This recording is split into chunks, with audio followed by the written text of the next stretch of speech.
नागमणि सन्धान पाइला क्लांत हुई गोटे शिव मंदिर दर्शन को देखु नजर करुची चक्षु सामने शिव मंदिर रही मने मने विचार कला शंकर भगवान को ध्यान कहीं प्रभुंकर बिना आशीर्वाद बिना निर्देश गचर पत्रटे पंडित हल ना ये कथा को चिंता करी झील शिव निकट में पहुंची गोटे पद संबलपुर गोटे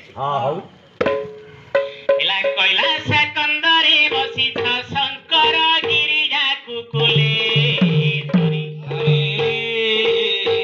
कैलाश कंदरे बसी शंकर गिरिजा कुकुले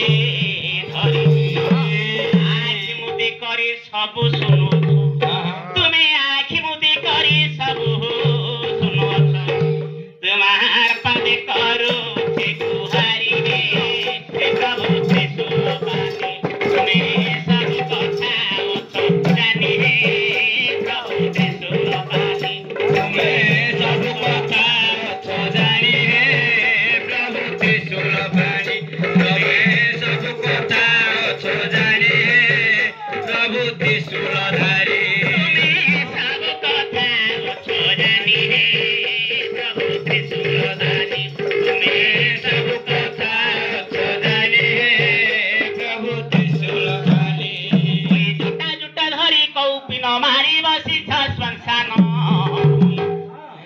डाकिनी साकिनी केते पिशाचिनी डाकिनी साकिनी केते पिशाचिनी तुम्हार पादे करो गुहारी तुम्हार पादे दोइनी तुम्हार पादे दोइनी तुम्हार पादे दोइनी तुम्हार पादे दोइनी तुम्हार पादे दोइनी तुम्हार पादे दोइनी तुम्हार पादे दोइनी चलिते कर करी तुम्हार पादे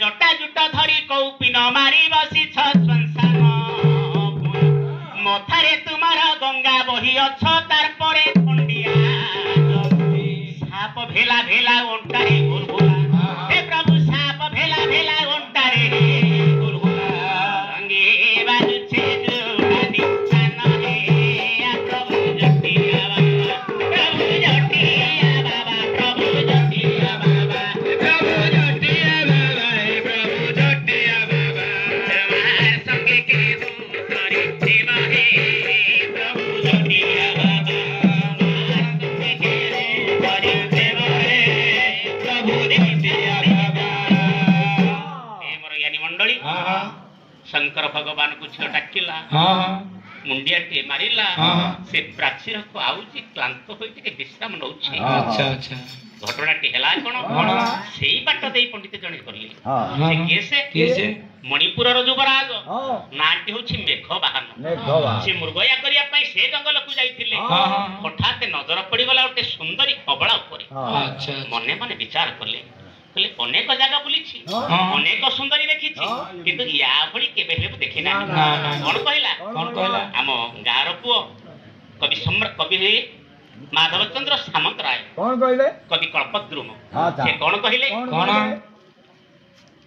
मेला रसाळ सावाळा को ओए रसाळ सावाळा सते करिनि कि मोर गोळा मारा रे रसाळ सावाळा को सते करिनि कि मोर गोळा मारा रे रसाळ सावाळा को खेळा खंजरी तो नयना सुमना खेळा खंजरी तो नयना सुमना सुना गोरी तार प्रेम सिरा रे रसाळ सावाळा को सते करिनि कि मोर गोळा मारा रे रसाळ सावाळा को आहा सुळी होई थिले त्रुतत बारी रतन को प्राप्त बारी रतन को प्राप्त बारी रतन को प्राप्त काली को मनाई जबा माळ दे काली को मनाई जबा माळ दे आज्ञा कपाट हेब मुकुळा रे रसाळ सावाळा को सते कहिबि कि मोर गळा माळ रे रसाळ सावाळा को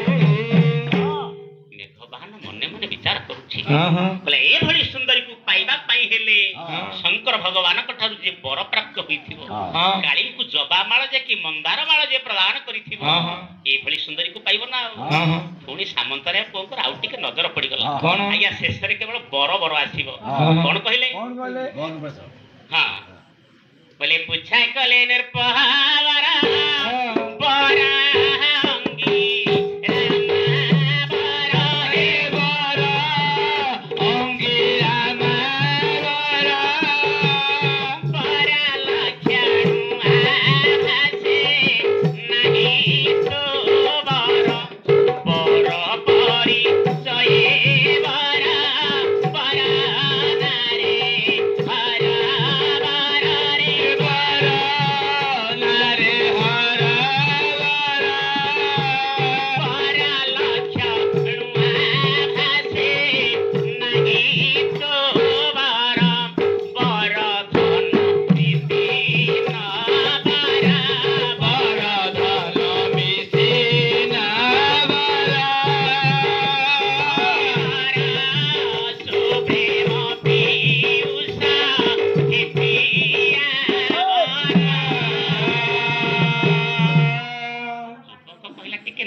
ଏମିତି ଭାବିଲେ ରାତି ପାଇଯିବ। କହିଲା ଗୋ ସୁନ୍ଦରୀ ତୁମ ଲକ୍ଷଣରୁ ଜଣା ପଡୁଛି ବୋଧେ ତୁମେ ବିବାହ କରିନାହଁ। ବର ଲକ୍ଷଣ ଆଭାସେ ନାହିଁ ତ ବର, ଯାହା ଜଣା ପଡୁଛି ତୁମେ ବିବାହ କରିନାହଁ। କିନ୍ତୁ ନିଘଞ୍ଚରଣକୁ ଏକାକିନି ଆସିଛ କାହିଁକି? ତୁମ ପରିଚୟ ମୋତେ ଟିକେ ପ୍ରଦାନ କର। ଜ୍ଞାନୀ ମଣ୍ଡଳୀ ଯେତେବେଳେ ଏ କଥା କହିଲେ ଝିଅ ମନେ ମନେ ବିଚାର କଲା ଏ ନିଘଞ୍ଚ ଅରଣ୍ୟ ମଧ୍ୟରେ ଗୋଟେ ଅପରିଚିତ ଯୁବକକୁ ମୁଁ କହିବି କେମିତି? ପୁଣି ମନେ ମନେ ବିଚାର କଲା ଲଜିଆ ବୋଲେ ଛି ଛି ଛି ଛି ନାରୀ ଦାନ ଆୟା ନ କୁହ ନ କୁହ କଥା ଭଲା ନ କୁହ ନ କୁହ କଥା ଭଲା ନ କୁହ ନ କୁହ କଥା ବିଧାନରେ ସେହି ରଚିକ ଶେଖର ଦେଖି ତୋରା ପ୍ରବଳ ଦେଖି ତୋର ପ୍ରବଳ ବାରେ ବୋଲା ଦେଖି ତୋର ପ୍ରବଳ ଦେଖି ତୋର ପ୍ରବଳ ବାରେ ବୋଲା ଦେଖି ତୋର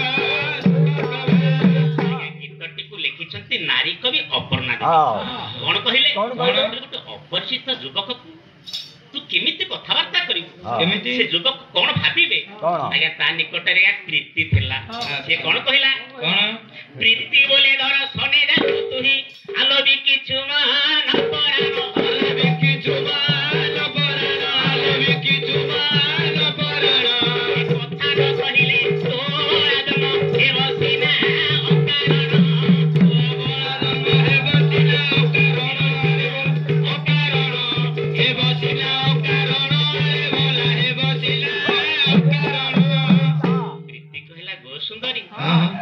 ଅପରିଚିତ ଯୁବକକୁ ଦେଖିଲା ବେଳୁ ତୋ ମନ ପ୍ରାଣ ତା ପାଦ ତଳେ ଢାଳି ସାରିଲୁଣୁ।